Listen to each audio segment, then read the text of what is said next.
Our daughter, who has mental disorders, hers kind of manifested a lot later in life.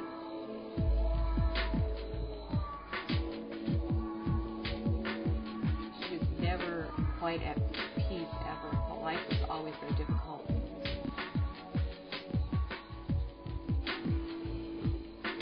She would drink like shampoo, acne cream, whatever she could find. She twice hung herself.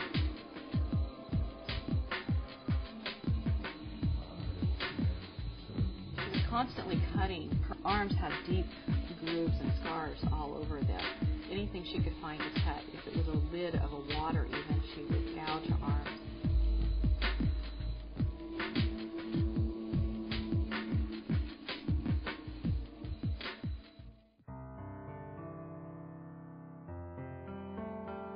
United Advocates for Children and Families works continuously to inspire hope and courage in a segment of our population that goes unserved and untreated, children and youth with mental disorders. Through parent training, public awareness campaigns, and public policy development, we work hard to ensure that no one gives up on our children because young minds matter. Today, you will meet Vicki, who along with her husband has raised 10 children, 2 of whom have been diagnosed with mental disorders. You're about to hear just a small sample of the challenges her daughter faces.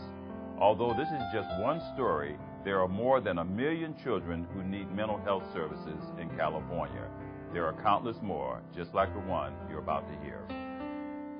When she was in the juvenile system, she was placed in a group home. It only lasted 3 weeks because she ran away 3 different times. The third time she ran away for 10 days. She made her way from a Clovis group home all the way to Sacramento. She OD'd on methamphetamine. At that point, she was found because she wandered into a Lions restaurant because she saw police cars out front and knew that she needed some help. She was very paranoid. They did notify us and say, "We believe we found your daughter." She did give us your phone number, and this was at 5 o'clock in the morning on the 10th day.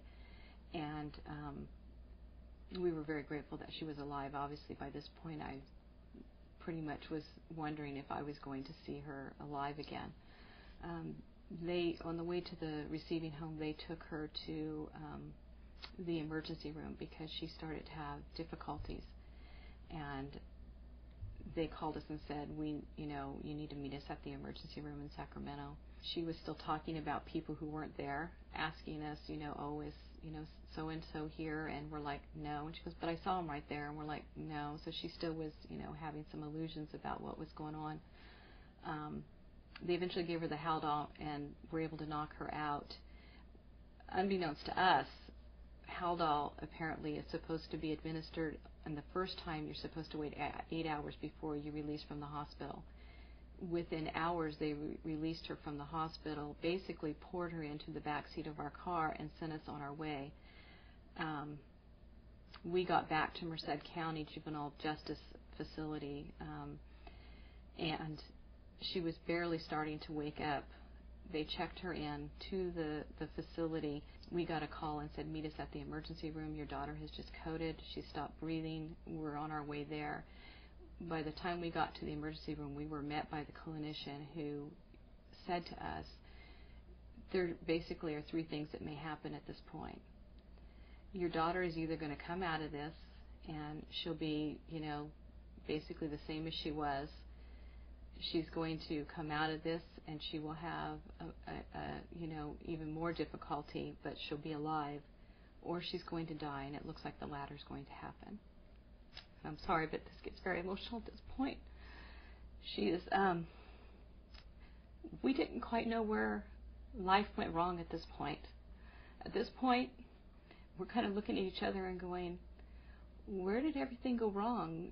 We went into adopting children to help, and we thought we were doing a good thing, and now we don't quite know how to help them. And so we had to wait, of course, a little while before they'd let us in the emergency room. They did get her stabilized. What happened next was very, very difficult. It was the hardest thing I've ever seen, and that was when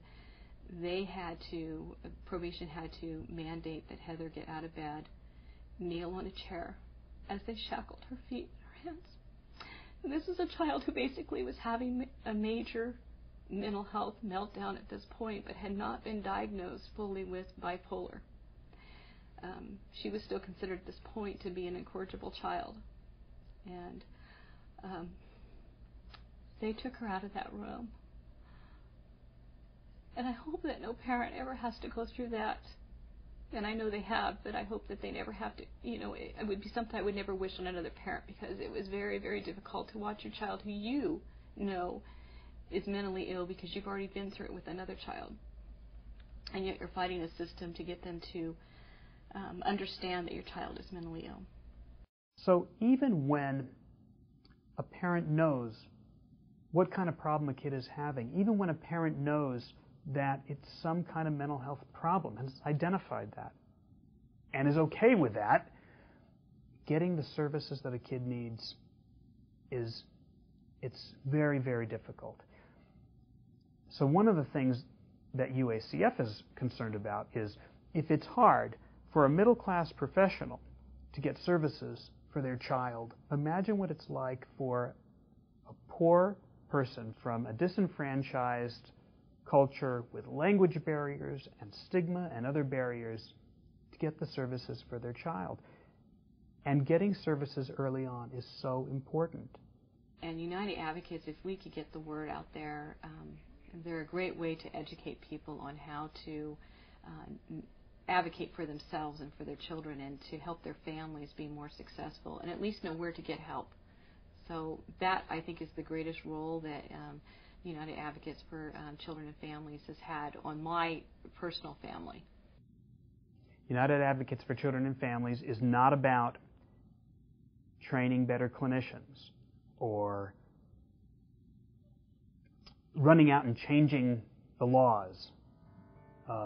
It's about informing and empowering families to do what they need to do to be better parents for their kids with these challenges, to make changes in their community, to make changes at the state level. I mean, families are really the key.